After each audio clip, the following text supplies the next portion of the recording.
En este video veremos la primera ley de la termodinámica para una masa de control. Esencialmente podemos decir que la primera ley de la termodinámica es la ley de la conservación de la energía, pero la demostraremos más adelante. Lo primero que tenemos que decir es que consideraremos un ciclo termodinámico en un diagrama de presión-volumen entre un punto 1 y un punto 2 por diferentes trayectos.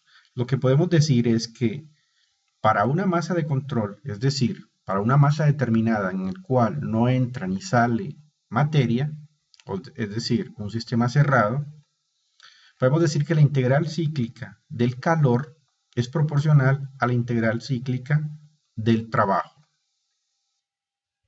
Lo que vamos a observar es que las diferenciales inexactas entre el calor y la del trabajo en un determinado ciclo depende del estado inicial y final. Inicial y bueno, copiémoslo acá, inicial y final.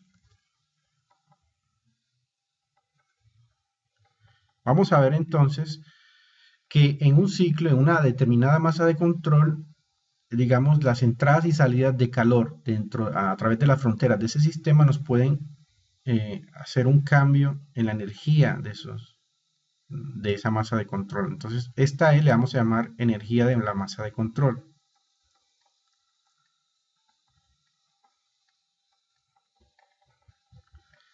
Lo que podemos ver entonces es que esta diferencia, vamos a escribirlo en forma diferencial, entre las entradas y salidas de calor y trabajo de un sistema nos producen una diferencia exacta de los estados energéticos. Entonces, si integramos esta ecuación diferencial, vamos a obtener, y la ordenamos un poco, vamos a obtener lo siguiente. Bueno, primero organicémoslo de esta manera.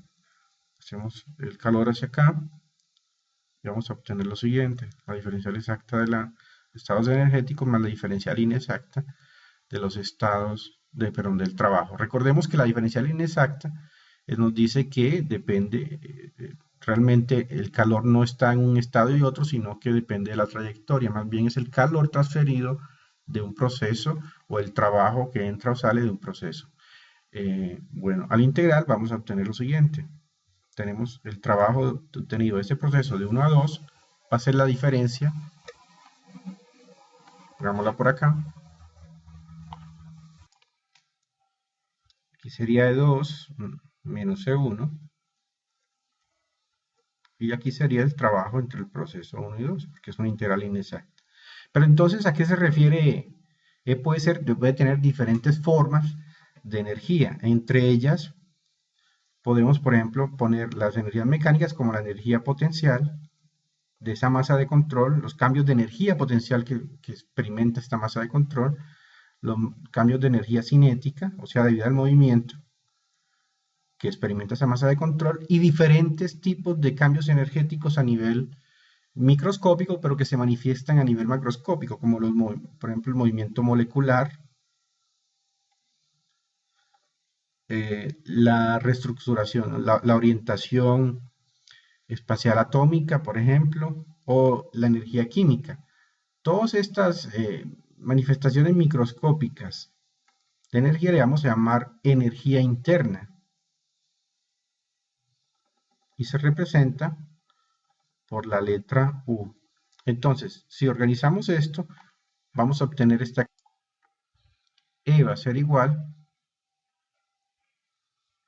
por acá, E va a ser igual entonces a la suma de la energía interna más la energía cinética más la energía potencial.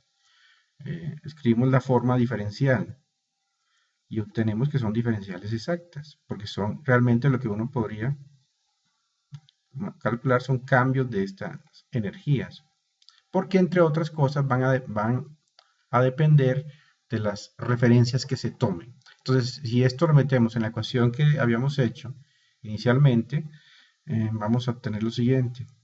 Diferencial inexacta de Q va a ser dU más D de energía cinética más D de energía potencial más la diferencial inexacta del trabajo. Si integramos esto, bueno, tenemos que tener en cuenta lo siguiente. Ya en mecánica uno sabe que el diferencial de energía cinética, escribámoslo por un lado, se puede expresar recurriendo al trabajo hecho por esta energía cinética y encontrar que es una diferencial recurriendo al principio, la segunda ley de Newton de masa por aceleración, podemos obtener que es la masa por v por un delta de velocidad, y el diferencial de energía potencial va a ser con referencia a la altura. Aquí en este caso la fuerza va a ser el peso, entonces vamos a obtener un diferencial de m por g por un delta z, en el cual z es la diferencia de alturas, ¿sí? Si llevamos esto e integramos, vamos a obtener ya la primera expresión de la primera ley de la termodinámica microscópica para una masa de control o un sistema cerrado. Bueno, más bien una masa de control.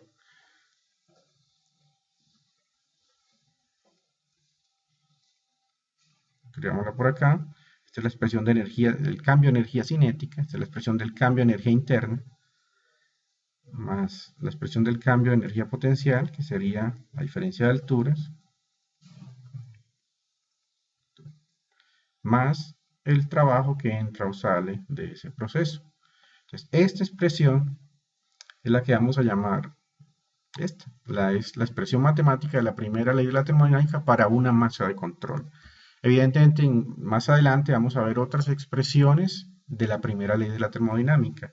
Podemos comentar varias cosas. Por ejemplo, que el cambio neto de energía es igual a la transferencia neta de energía que entra a través de calor y de trabajo. Es decir, solamente el calor y el trabajo son capaces de atravesar la frontera del sistema. Lo demás son cambios netos. Entonces, y que lo que habíamos mencionado anteriormente, estos cambios energéticos del delta D van a depender de las referencias, por ejemplo, de la altura utilizada, de la velocidad de referencia o de las tablas, o digamos la temperatura o la presión tomada de las tablas termodinámicas.